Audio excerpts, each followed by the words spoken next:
charm of the Siuai and Tang city's brushes past like the evening breeze. The bell sounds from the White Horse Temple echo with the falling leaves in the morning wind.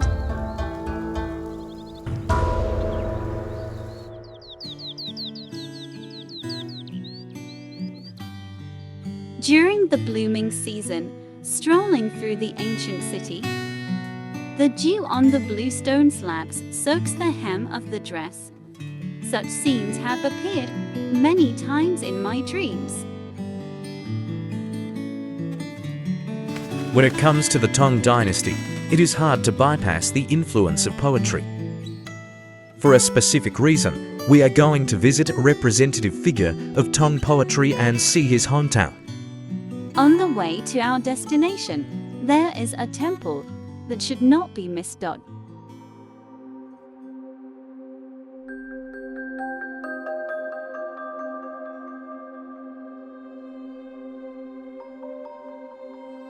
It is nestled in a small mountain recess and was carved during the same period as the Longmen Grottos.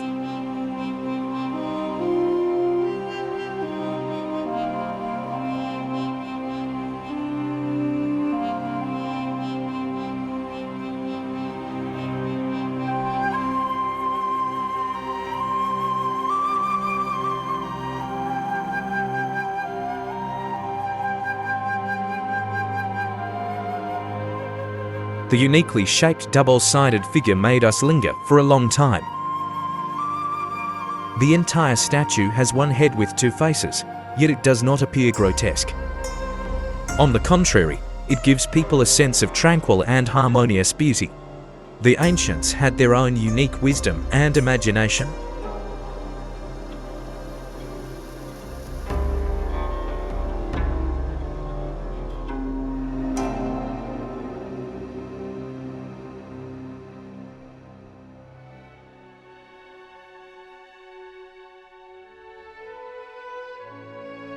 In South Korean middle school textbooks, there is a poem included, Spring View, and its author is Du-fu. On war-torn land streams flow and mountains stand dotting towns, unquiet grass and weeds run riot. Grieved over the years, flowers are moved to tears. Seeing us apart, birds cry with broken heart. The beacon fire has gone higher and higher. Words from household are worth their weight in gold. I cannot bear to scratch my grizzled head, it grows too thin to hold a light hairpin. The decline of the Tang dynasty began with the Enlushan Rebellion. At the beginning of the war, Du-fu, who was eager to serve his country, fell into the hands of the rebel army. Du-fu, holding a low official position, was not taken seriously by the rebels. He seized an opportunity and made a daring escape from captivity. Along the way, he was deeply shocked by what he saw. The once glorious dynasty had been stripped of all its splendor. The former prosperity was replaced by overgrown vegetation. Although the mountains and rivers remained, they no longer resembled the homeland of old. In the 4th year of the Enlushan Rebellion, Du-fu was 48 years old. Traveling through the war-torn landscape and perceiving the sufferings of the people, his poetic heart left behind masterpieces wherever he went. He passed through Shinan, Shihao, and Tongwon, witnessing the husband rushing to the front lines on the day after his wedding night, and seeing elderly women conscripted into the army.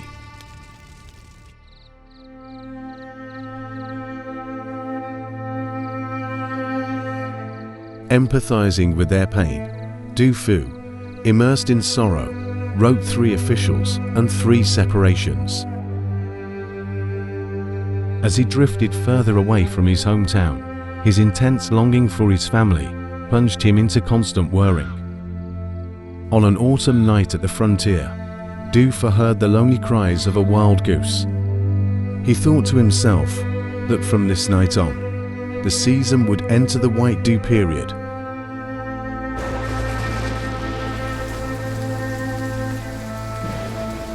and the weather would grow colder. Where could he find a trace of warmth? Du Fu used poetry to place his own wanderings and disappointments, and at the same time, he placed his heart, filled with concern for the country and its people, in every corner of the land. He deeply loved every inch of the land he traversed and ached for every suffering soul in the troubled times.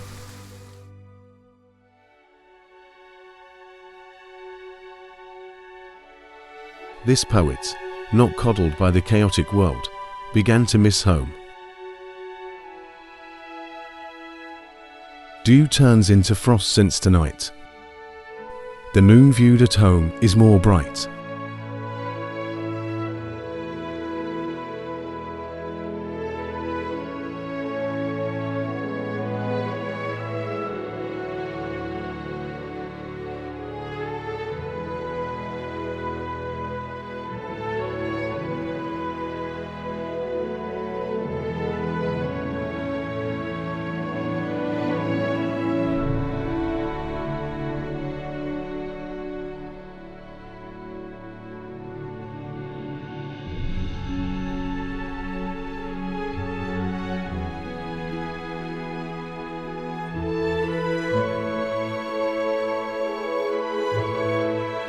What I've seen here is completely different from what I imagined. I thought everyone at Du Fu's hometown would be filled with sorrow, remembering this poet who cared deeply for his country and its people. The reality, however, is so different. But I realize that my imagination is entirely derived from Springview in textbooks. Today, people also use this poetic way to commemorate this great poet, expressing their admiration and solace for him. I prefer the scene before me. I suddenly feel a bit homesick. Fortunately, this place called China will also be my home.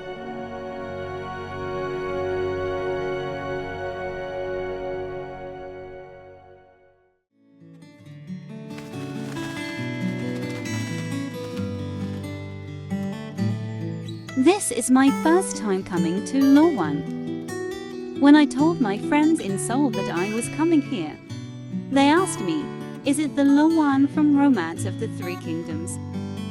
Even in Korea, everyone knows about this city. I've come to the world from the books, and everything seems not so unfamiliar. I've known her for 5 years now. We met by chance at a subway station in Seoul that year. I was studying abroad in Seoul, and she was born in Gangnam district of Seoul. After I graduated, she chose to come back to China with me.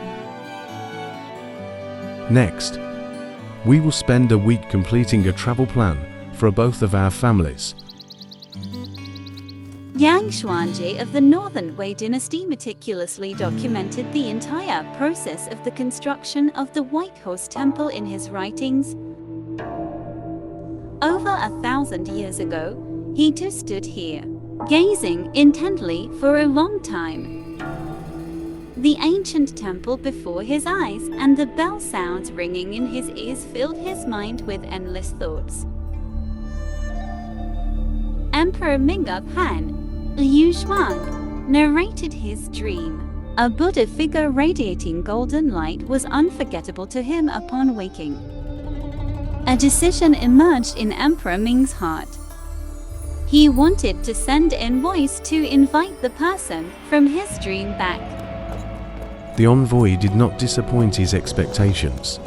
3 years later, white horses carrying scriptures and Buddha statues returned to Luoyang City.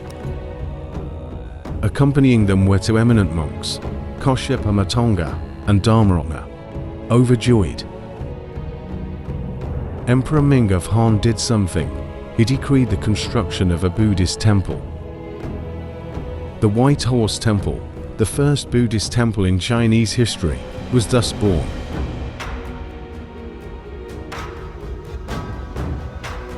I remember my mother once told me that Kukai, the founder of Shingon Buddhism, also studied at the White Horse Temple.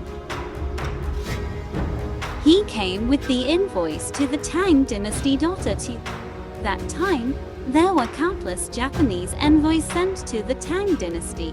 In addition to Buddhism, they also brought Chinese architecture, poetry, and other arts to Japan.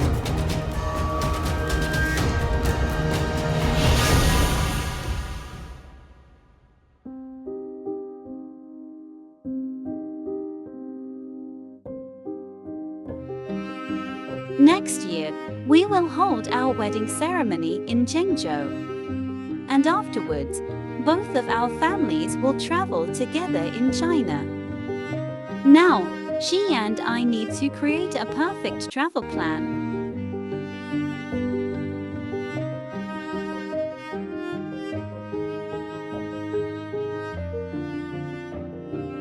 The next stop is also mentioned in Yang Xuanzhi's writings.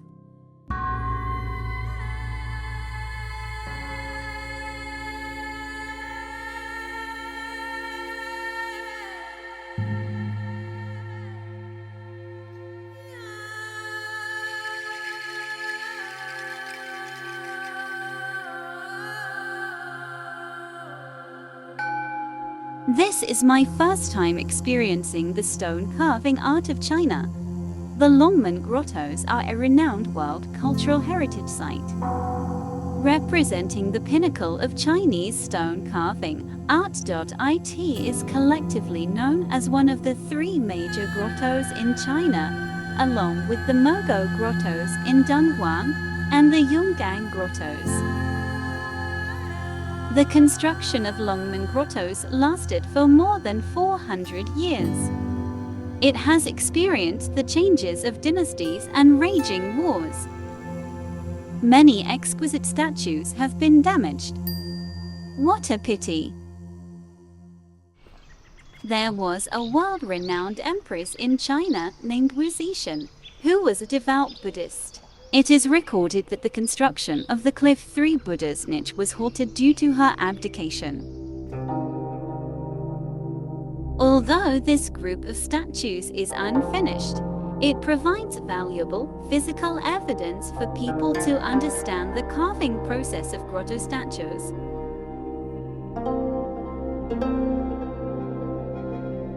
What struck me the most was the Losana Buddha, truly deserving of the title the Mona Lisa of the East. It's so beautiful and magnificent. It is no less than the works of Michelangelo.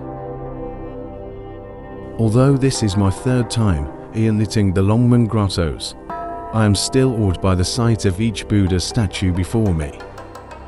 The 10,000 Buddhas cave, which is carved with 15,000 small Buddha statues inside, is the most complete cave in the Longmen Grottoes in terms of sculptural composition. Ancient Chinese craftsmen held a low status, and they were rarely documented. We find it difficult to know the names of these craftsmen. But these immortal works still allow every visitor to feel the charm of the sculptural art. Looking at the scene before me, I can't help but think, what a massive project this is. With devotion and craftsmanship, the artisans converse with time, carving not only patience but also a form of memory.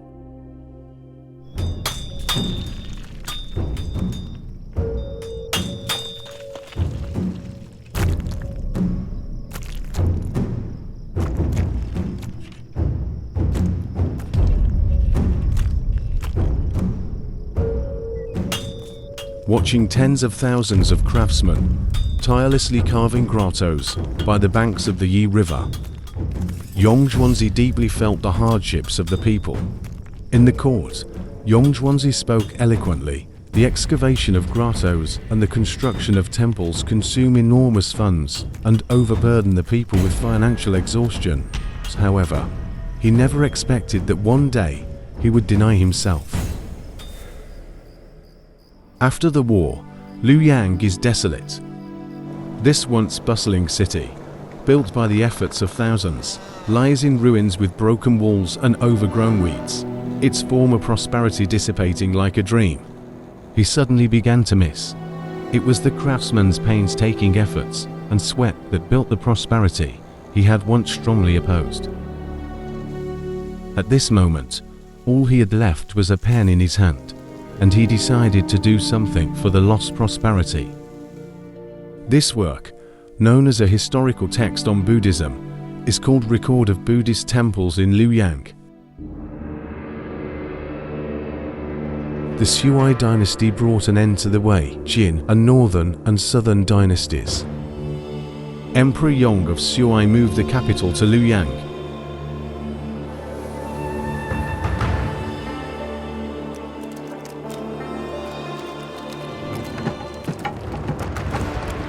An even larger scale construction began in the city of Luoyang.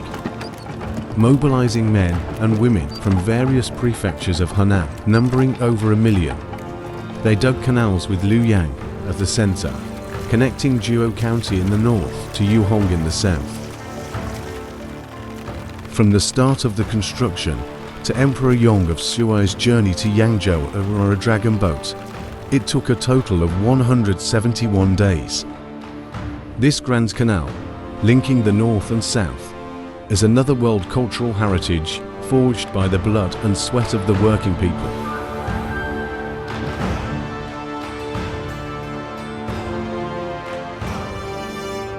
Luoyang, embracing a grand aura, welcomed the prosperous era of the Tang dynasty.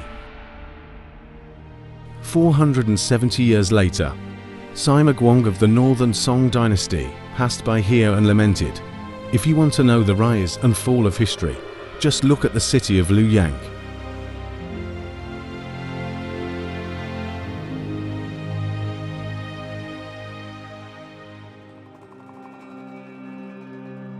This sunken ship, known as the Luoyang Canal No. 1, was discovered in the ancient bed of the Sui Tang Grand Canal. It is the first ancient sunken ship ever discovered in the Luoyang area. People have placed it in the most conspicuous place in the museum. There is another exhibition hall that caught our attention. Tang Ti color glazed ceramics, because it was first and most unearthed in Luoyang, is also known as Luoyang Tang Ti color glazed ceramics. Ti color, meaning multicolored, represents the colorful ceramic art. Tang Ti color glazed ceramics features a rich variety of glazes and diverse shapes. This ceramic art has also evolved with the development of the times. Luoyang Ti color combines aesthetic experience and cultural concepts in change and constancy, becoming a cultural symbol with rich regional characteristics.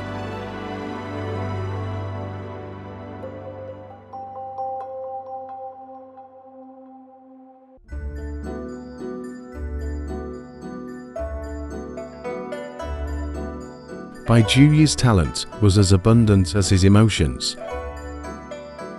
When he first arrived in the capital, he brought his poems to pay his respects to the senior poet Gu Kuang.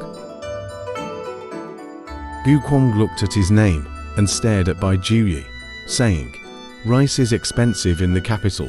Living here is not easy."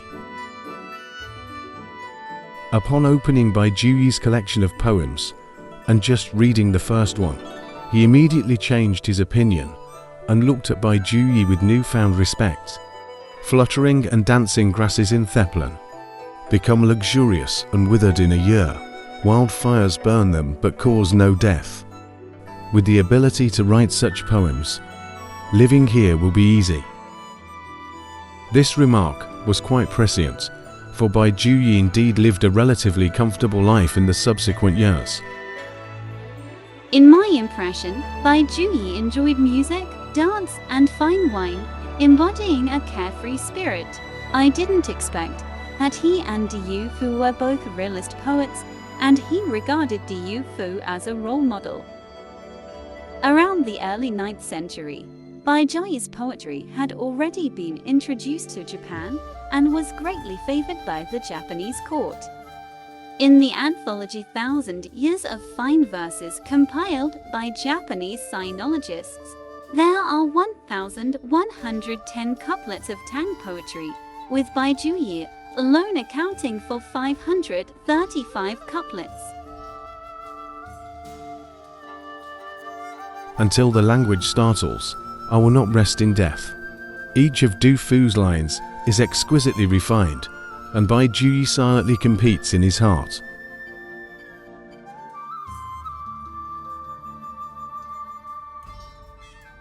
Fortunately, in caring for the suffering of the common people, he and Du Fu are kindred spirits. He saw an old man selling coal rusting in the heavy snow on a cold, biting morning, dressed in thin clothing and shivering from the cold.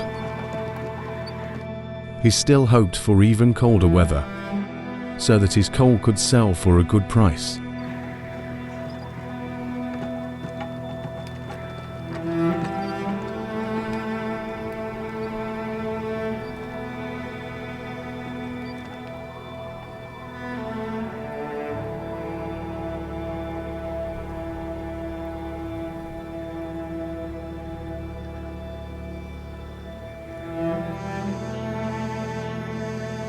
He saw farmers in the fields scorched by the hot sun, exerting all their strength, unaware of heat, only lamenting the long, lingering heat.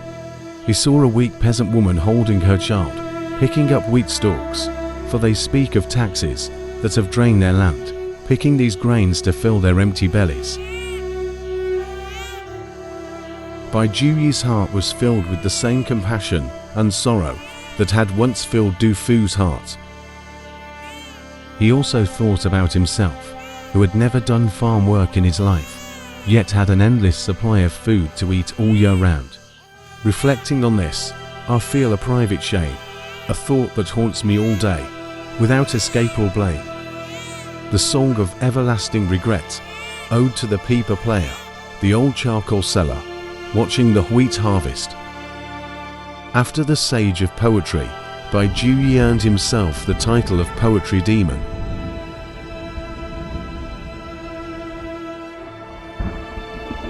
In his later years, Bai Juyi, yearning to settle in one city for the rest of his life, chose to return to Luoyang. In the past, I often stayed temporarily, but today is a permanent return. Finally, he could stay here for a long time. This place may have the people he cares about, and perhaps also the life he cares about. It is evident that Bai Juyi loves this city. After his death, Bai Juyi was buried on Jiangshan in Luoyang, right across from the Longmen Grottos.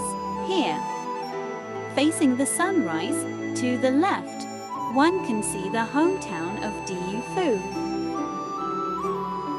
And to the right, one can see his own hometown. What a deeply affectionate and poetic resting place this is.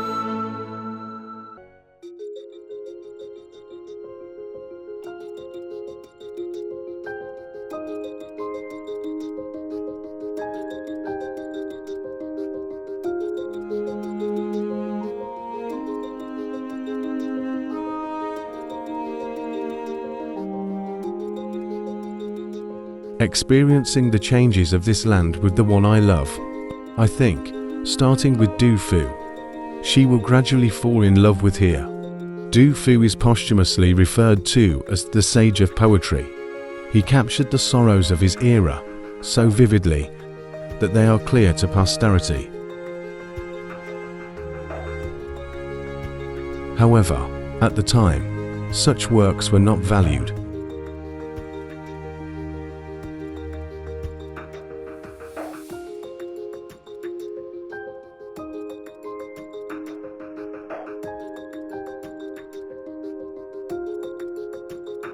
The final stop of the journey to Luoyang, nil about dreams.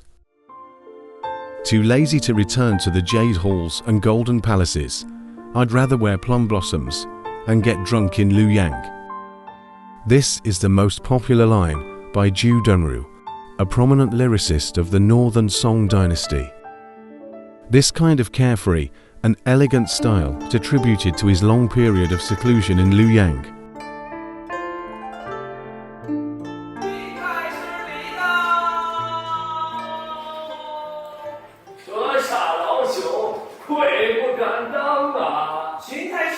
It is understood that the founder of this theatre troupe returned to her hometown to start a business after graduating from Shanghai. Her passion for theatre led her to establish the Anfu Road Theatre Group. To my surprise, the members of the theatre group are all part-time. They work jobs while rehearsing in their spare time. This is the final rehearsal before the official performance. 我想我的洛阳城。嗨，我晓得呀。那你当初为什么要走呢？我哪知道这一走，就再也回不去了。是你自己不敢，不敢啦。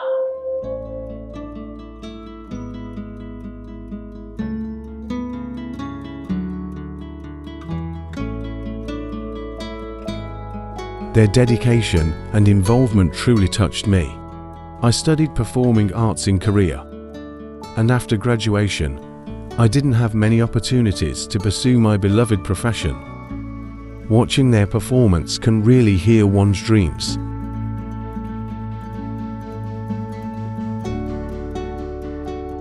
I've long heard that Sichuan, China, is known as the land of abundance.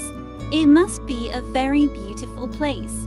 Our next stop, Mission.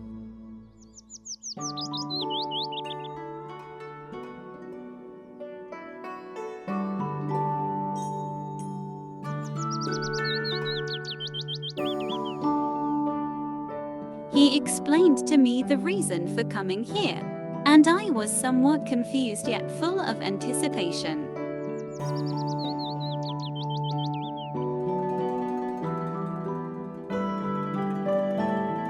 Meishan, the ancient city of Mizhou, boasts a superior geographical location and is known as the city of poetry and books for 1,000 years.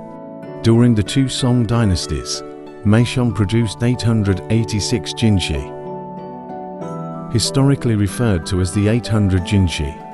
It was from here that a father and his two sons set out on their journey to pursue their dreams.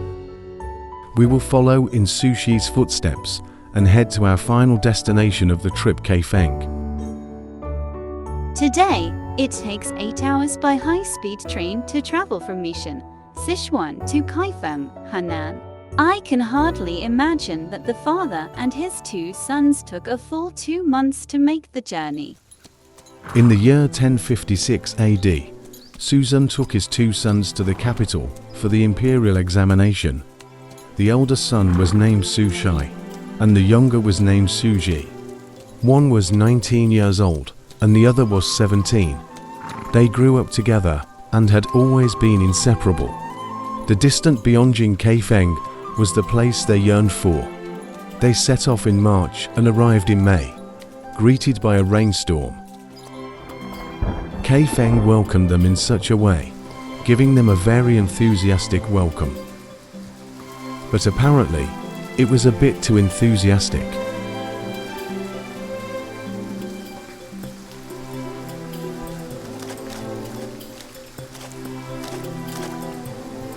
In the heavy rain, the father and his two sons took shelter in a temple located on higher ground.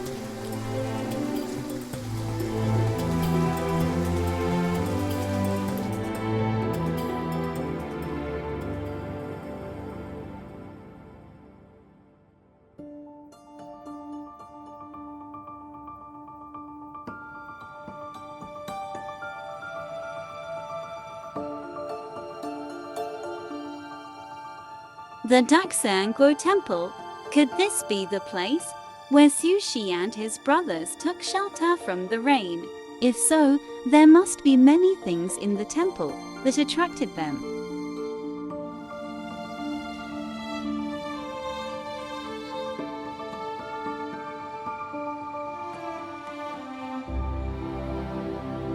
Regardless of what Sushi might have thought, what truly amazes me the most is this statue of the thousand-armed and thousand-eyed Avorlani Teshvaraka.it is carved from a single ginkgo tree. My major is jewelry design, and in my eyes, this is an exquisite work of art.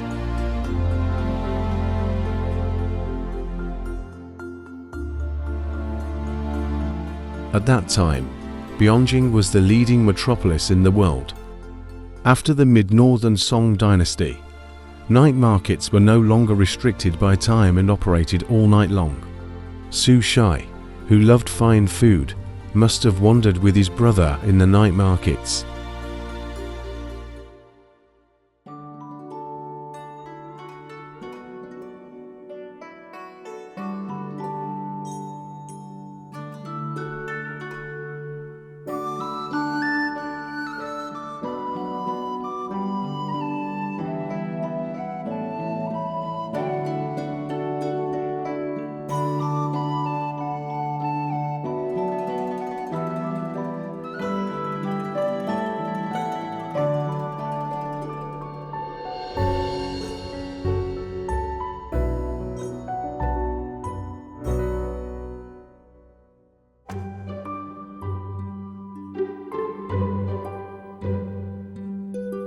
The days spent together fostered a deep brotherly bond.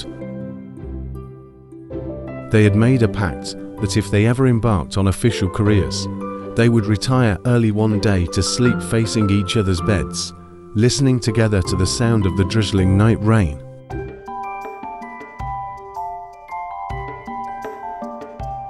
Now, they have more important matters at hand. The two brothers stood out in the subsequent exams, becoming a sensation in the capital for a time.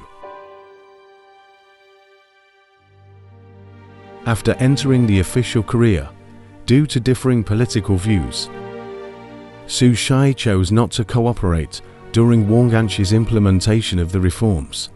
Emperor Shenzong of Song supported the reformists. Su Shai didn't expect that one day he would be falsely accused.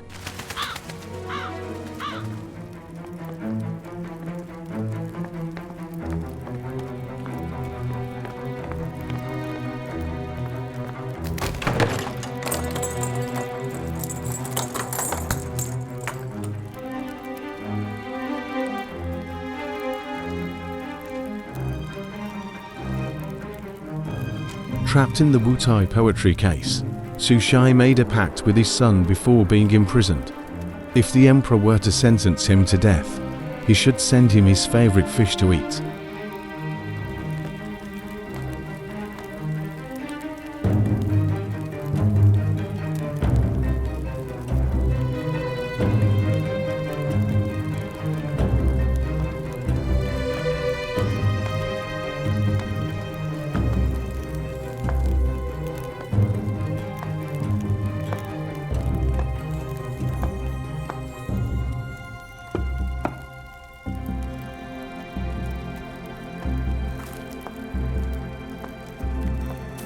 On this day, as usual, Su Shai waited for the prison meal sent by his family. Seeing the fish, Su Shai felt utterly hopeless. The final moment had arrived, and his thoughts were still filled with his brother.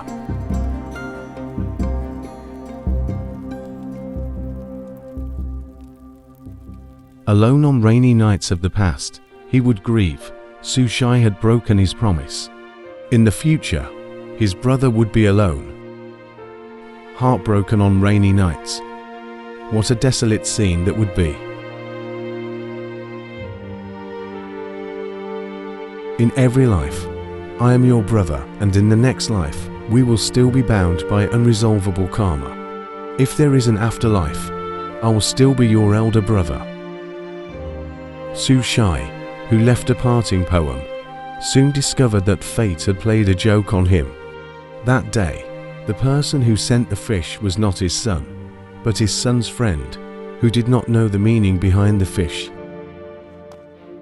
While his elder brother was imprisoned, Su He did not idle away the time.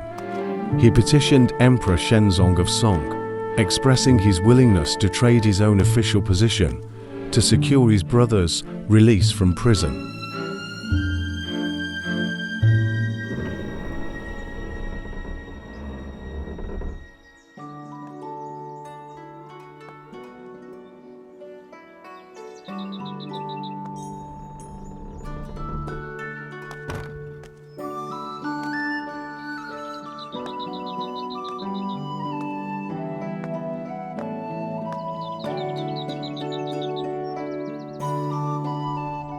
For his younger brother, Su Shi showed abundant affection. He once said, "I, Su Dongpo, have had no friends in the past 20 years, only my brother as my companion. All the congenial company in the world does not bring me as much joy as being with my brother." In the days that followed, the two brothers had few reunions and many partings. On a mid-autumn night, Su Shi, missing his brother whom he had not seen for 7 years, was overwhelmed with poetic inspiration and picked up his pen to write the Mid-Autumn Festival tune, Prelude to Water Melody. Men have sorrow and joy. They part or meet again. The moon is bright or dim, and she may wax or wane. There has been nothing perfect since the olden days. So let us wish that man will live long as he can. Though miles apart, we'll share the beauty she displays. I originally thought that this was a poem purely depicting love, but I didn't expect it to contain such a strong sense of brotherly affection. In another late autumn, Su Shi forever departed from his brother. Upon receiving the tragic news, Su Shi's heart ached terribly. In his will, his brother asked him to do 2 things. First, to write an epitaph for him, and second, to bury him at the foot of Mount Song. The love of brothers and sisters, a single person in one's life. This is what Su Shi left for his brother, and it is as touching as the sentence Su Shi wrote to him years ago: "With you as brothers 4 generations, we tie an unbreakable bond for the next life."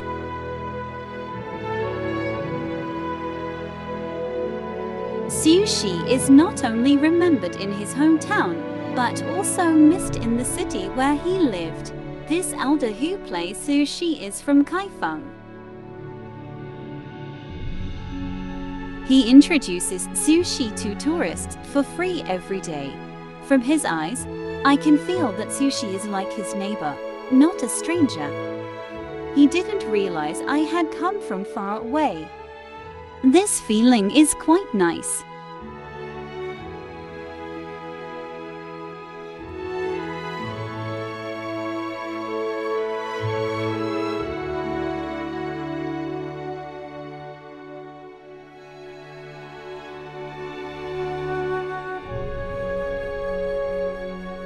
Now, I also understand the significance of going to Mishan. Kaifeng and Mishan are connected because of one person.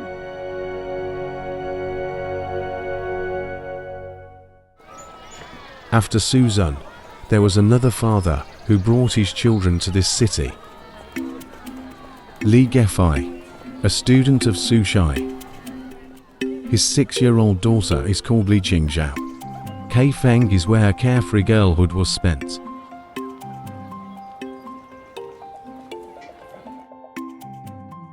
After being a tenant for a while, Li Gefei finally saved enough to buy a house.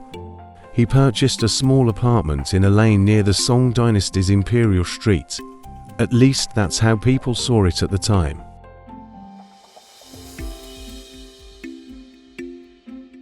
He uniquely planted a few bamboo trees in front of his door and named it Hall of Bamboo. Li Qingzhao grew up in this bamboo hall until she got married. Li Qingzhao lazily got out of bed, the drunkenness from yesterday yet fully gone. She quietly blamed herself for not being able to stop drinking too much.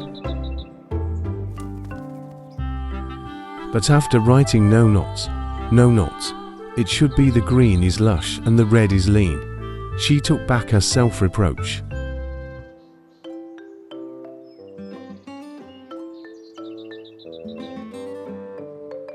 The people in her father's social circle were all high-profile intellectuals, which had a great influence on Li Qingzhao. Li Gefei would show his daughter's works to his guests. And of course, all he received were praises. There was a man who admired Li Qingzhao immensely. He made a grand vow to marry this lady.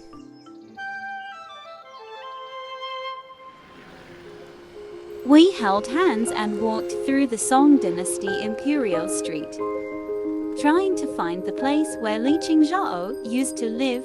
The city where I was born is completely different from here. What would a hall of bamboo look like?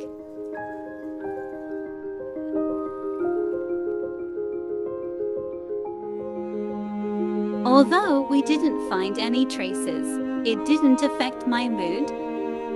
Zhao Mingqing found Li Qingzhao, and I found him by my side.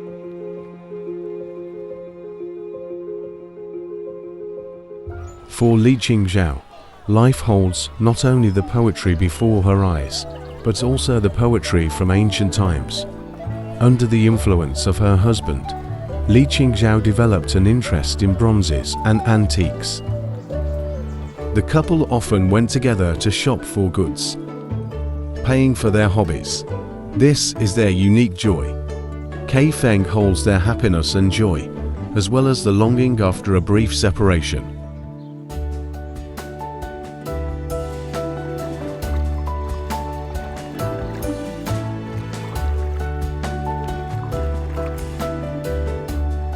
Zhao Mingcheng and Li Qingzhao, a well-matched couple, played in harmony like a dreamy melody on the zither.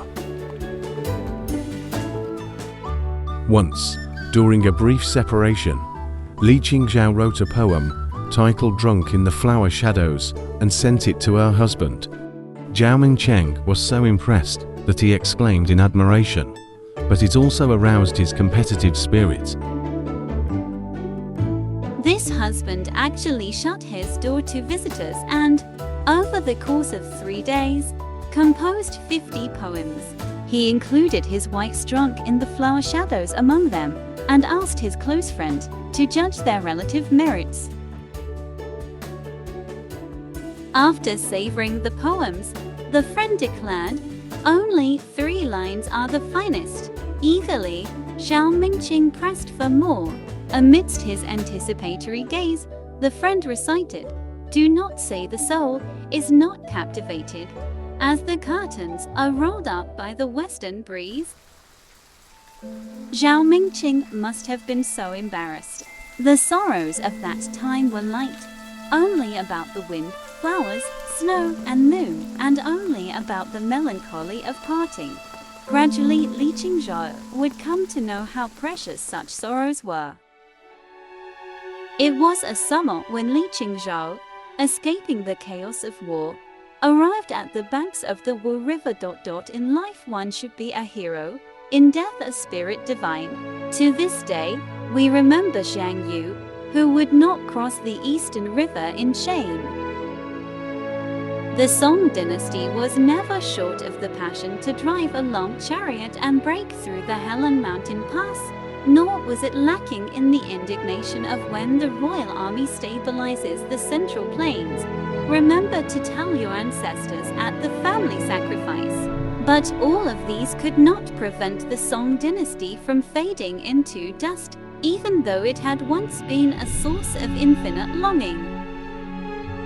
Kai Feng has preserved this talented woman full of heroic spirit in this way. So I search and seek, cold and cheerless, miserable and bleak. What kind of life experience is this? I cannot know. But this place has allowed me to truly feel the history and suffering of a city.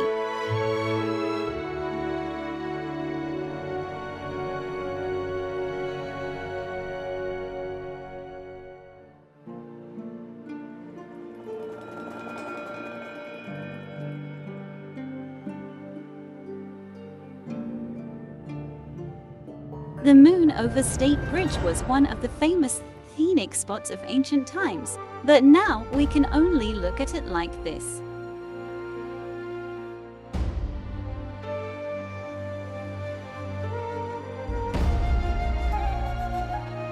From the bottom layer of the ruins upward, there are marks from different dynasties. Over the long span of more than 1,000 years, the city has been buried time and again, and yet it has been rebuilt continuously.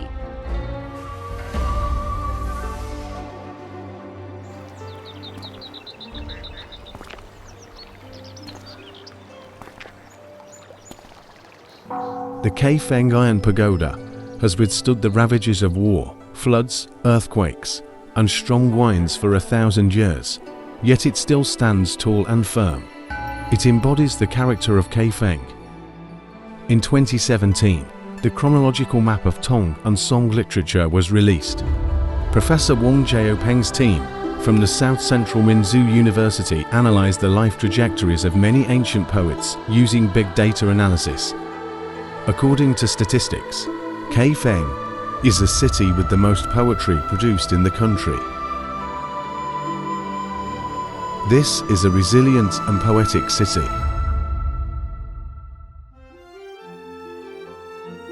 After a week of travel, I am back in the city where I reside. I am very much looking forward to our Chinese-style wedding next year and to having our families come to witness this happy moment. Because of the lovely people, there is a lovely home, and thus the city becomes lovely too. Because of our shared memories, the city has a unique warmth. Thank you for bringing me here. 여보세요? 엄마. 우리 지금 여행 갔다가 지금 막 카이펑에서 정조 돌아왔어. 완전 재미있었지. 여기서 유명한 절 몇 군데 다녀왔는데.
在很近的地方。